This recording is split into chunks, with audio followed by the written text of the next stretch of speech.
Hi guys, welcome back.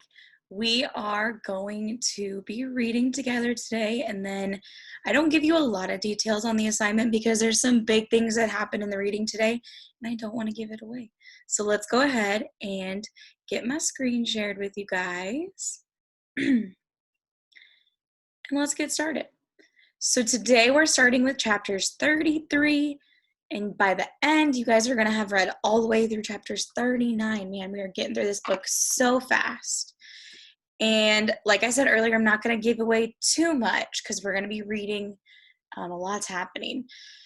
Today, at the very end, your assignment is going to be you're going to draw a picture of a scene from the book, like your favorite scene or the coolest scene. So I can't wait to see what you come up with. You can pick a scene that stuck with you. Maybe like, I know there's a certain one that stuck out to me. So I don't have any vocabulary that really stuck out to me today. So we're going to just get right into the reading. So we are on chapter 33. So you can follow along in your ebook if you want. But let's get going. He slowed to a walk. As far as he could tell, nobody was chasing him.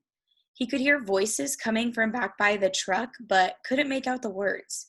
Occasionally, he'd hear the revving of the engine, but the truck wasn't going anywhere anytime soon. So if you remember, Stanley stole the water truck, but he ran it into a hole. So now he is on the run. He headed in what he thought was the direction of Big Thumb. He couldn't see it through the haze. Walking helped him calm down and allowed him to think clearly. He doubted he could make it to Big Thumb, and with no water in his canteen, he didn't want to risk his life on the hope that he'd find refuge there. He'd have to return to camp. He knew that, but he was in no hurry. It would be better to return later, after everyone had a chance to calm down. And as long as he'd come this far, he might as well look for Zero. He decided he would walk as long as he could, until he was too weak to go any further. Then he turned around and go back. Then he'd turn around and go back. He smiled as he realized that wouldn't quite work. He would only go halfway as far as he thought he could go, so that he'd still have the strength to return. Then he'd have to make a deal with the warden. Tell her where he found Kate Barlow's lipstick tube, and beg for mercy. He was surprised by how far out the holes extended. He couldn't even see the camp compound anymore, but he still kept passing holes. Just when he thought he'd passed the last hole, he'd come across another cluster of them a little further away. Back at the compound, they had dug in a systematic order, row upon row, allowing space for the water truck. But out here, there was no system.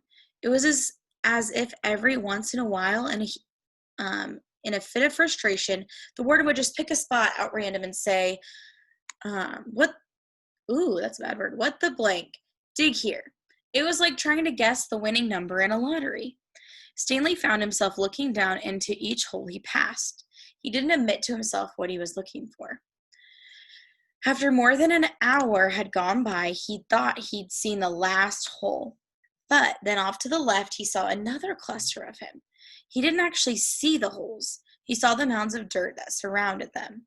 He'd stepped over the mounds and looked into the first hole. His heart stopped. Down at the bottom was a family of yellow-spotted lizards. Their large red eyes looked at him. He leapt back over the mound and ran. He didn't know if they were chasing after him. He thought he might have seen one leap out of the hole. He ran until he couldn't run any further, then collapsed. They hadn't come after him. He sat there a while and caught his breath. As he got back to his feet, he thought he noticed something on the ground, maybe 50 yards away, and didn't look like much. Maybe just a big rock. In a land of nothingness, any little thing seemed unusual. He walked slowly towards it. The encounter with the lizards had made him very cautious. It turned out to be an empty sack of sunflower seeds. He wondered if it was the same one Magnet had stolen from Mr. Sir, although that didn't seem likely. He turned it inside out and found one seed stuck to the burlap. Lunch. And so he had one sunflower seed for lunch, and he has no water. So chapter 34. The sun was almost directly overhead. He figured he could walk for no more than another hour, maybe two, before he had to turn back. It seemed pointless. He could see there was nothing ahead of him, nothing but emptiness. He was hot, tired, hungry, most of all, thirsty. Maybe he should just turn around now. Maybe he'd already gone halfway and didn't know it. Then, looking around, he saw a pool of water less than 100 yards away from where he was standing. He closed his eyes and opened them to make sure he wasn't imagining it. The pool was still there. He hurried towards it. The pool hurried away from him, moving as he moved, stopping when he stopped. There wasn't any water. It was a mirage, caused by the shimmering waves of heat rising off the dry ground. So mirage means it's not real. It's like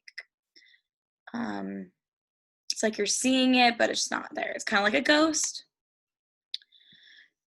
He kept walking. He still carried the empty sack of sunflower seeds. He didn't know if he might find something to put in it. After a while, he thought he could make out the shape of the mountain through the haze. At first, he wasn't sure if it was another kind of mirage, but the further he walked, the clearer they came into view. Almost straight ahead of him, he could see what looked like a fist with its thumb sticking out. He didn't know how far away it was. 5 miles? 50 miles? One thing was certain. It was more than halfway. So more than halfway of what he could make is what he's saying. He kept walking towards it, although he didn't know why. He knew he'd have to turn around before he got there. But every time he looked at it, it seemed to encourage him, giving him the thumbs up sign. As he continued walking, he became aware of a large object on the lake. He couldn't tell what it was, or even if it was natural or man-made. It looked a little like a fallen tree, although it didn't seem likely that a tree would grow here. Most likely it was a ridge of dirt or rocks. The object, whatever it was not on the way to Big Thumb, but off to the right.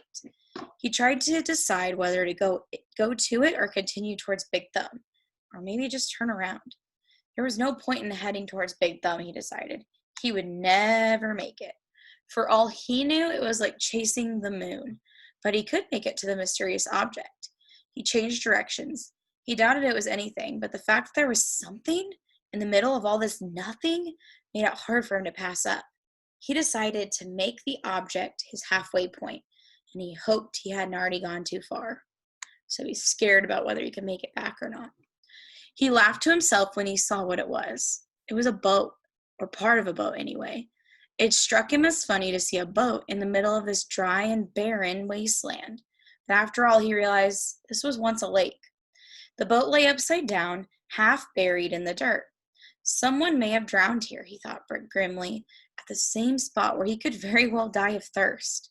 The name of the boat had been painted on the back. The upside-down red letters were peeled and faded, but Stanley could still read the name, Mary Lou. On one side of the boat, there was a pile of dirt and then a tunnel leading down below the boat. The tunnel looked big enough for a good-sized animal to crawl through. He heard a noise. Something stirred under the boat. It was coming out. "Hey!" Stanley shouted, hoping to scare it back inside. His mouth was very dry, and it was hard to shout very loudly. "Hey!" the thing answered weakly. Then a dark hand and an orange sleeve reached up out of the tunnel. Boy, chapter 35. Zero's face looked like a jack-o'-lantern's that had been left out too many days past Halloween, half rotten, with sunken eyes and a drooping smile. "Is that water?" he asked. His voice was weak and raspy. His lips were so pale they were almost white, and his tongue seemed to flop almost uselessly in his mouth as he spoke, as if it kept getting in the way. "It's empty," said Stanley. He stared at Zero, not quite believing that he was real. "I tried to bring you the whole water truck, but," he smiled sheepishly, "I drove it into a hole. I can't believe you're—" "Me neither," said Zero. Come on, we gotta get back to camp. Zero shook his head. I'm not going back. You have to. We both have to. You want some sploosh? Zero asked. What? Zero shaded his eyes with his forearm. It's cooler under the boat, he said. Stanley watched Zero crawl back through the hole. It was a miracle he was still alive, but Stanley knew he would have to get him back to camp soon, even if he had to carry him. He crawled after him and was just able to squeeze his body through the hole. He never would have fit when he first came to Camp Green Lake. He'd lost a lot of weight. As he pulled himself through, his legs struck something sharp and hard. It was a shovel. For a second, Stanley wondered how it got there, but then remembered that Zero had taken it with him after striking Mr. Pendanski. It was cooler under the boat, which was half buried in the dirt. There was enough cracks and holes in the bottom of the boat, now the roof, to provide light and ventilation. He could see empty jars scattered about. Zero held a jar in his hand and grunted as he tried to unscrew the lid. What is it? Sploosh! His voice was strained as he worked on the jar. That's what I call it. They were buried under the boat. He still couldn't get the lid off. I found 16 jars. Here, hand me the shovel. Stanley didn't have a lot of room to move. He reached behind him, grabbed the wooden end of the shovel, and held it out to Zero, blade first. Sometimes you just have to, Zero said. Then he hit the jar against the blade of the shovel, breaking the top of the jar completely off. He quickly brought the jar to his mouth and licked the sploosh off the jagged edge before it spilled. Careful, Stanley warned. Zero picked up the cracked lid and licked the sploosh off that as well. Then he handed the broken jar to Stanley. Drink some. Stanley held it in his hands and stared at it a moment. He was afraid of the broken glass. He was also afraid of the sploosh. It looked like mud. Whatever it was, he realized, it must have been in the boat when the boat sank. That meant it was probably over 100 years old. Who knew what kind of bacteria might be living in it? It's good, said Zero, encouraging him. He wondered if Zero had heard of bacteria. He raised the jar to his mouth and carefully took a sip. It was a warm, bubbly, mushy nectar, sweet and tangy. It felt like heaven as it flowed over his dry mouth and down his parched throat. He thought it might have been some kind of fruit at some time. Perhaps peaches? Zero smiled at him. I told you it was good. Stanley didn't want to drink too much, but it was too good to resist. They passed the jar back and forth until it was empty. How many are left? He asked. None, said Zero. Stanley's mouth dropped open. Now I have to take you back, he said. I'm not digging any more holes, said Zero. They won't make you dig, Stanley promised. They'll probably send you to a hospital, like Barf Bag. Barf Bag stepped on a rattlesnake, said Zero. Stanley remembered how he had almost done the same. Guess he didn't hear the rattle. He did it on purpose, said Zero. You think? He took off his shoe and sock first. Stanley shivered. He tried to imagine it. What's Mary-Lou-o-oo? Said Zero. What? Zero concentrated hard. Mary-Lou-o-oo. I have no idea. I'll show you, said Zero. He crawled back out from under the boat. Stanley followed back outside. He had to shield his eyes from the brightness. Zero walked around to the back of the boat and pointed to the upside-down letters. Mary-Lou-o-oo. Stanley smiled. Mary Lou. It's the name of the boat. Mary Lou, Zero repeated, studying the letters. I thought Y made the Y sound. It does, said Stanley, but not when it's at the end of a word. Sometimes Y is a vowel, and sometimes it's a consonant. Zero suddenly groaned. Ugh, he grabbed his stomach and bent over. Are you all right? Zero dropped to the ground. He lay on his side with his knees pulled up to his chest. He continued to groan. Stanley watched helplessly. He wondered if it was the sploosh. He looked back towards Camp Green Lake. At least he thought it was the direction of Camp Green Lake. He wasn't entirely sure. I'm taking you back, said Stanley. Zero managed to sit up.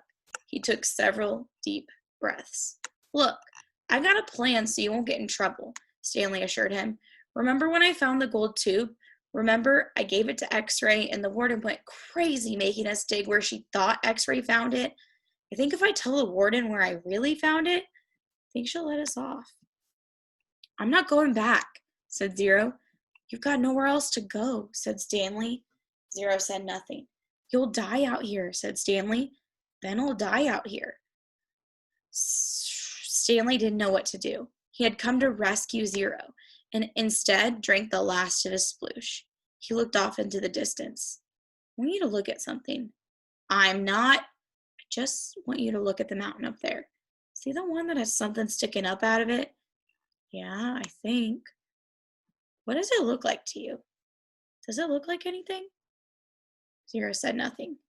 But as he studied the mountain, his right hand slowly formed into a fist.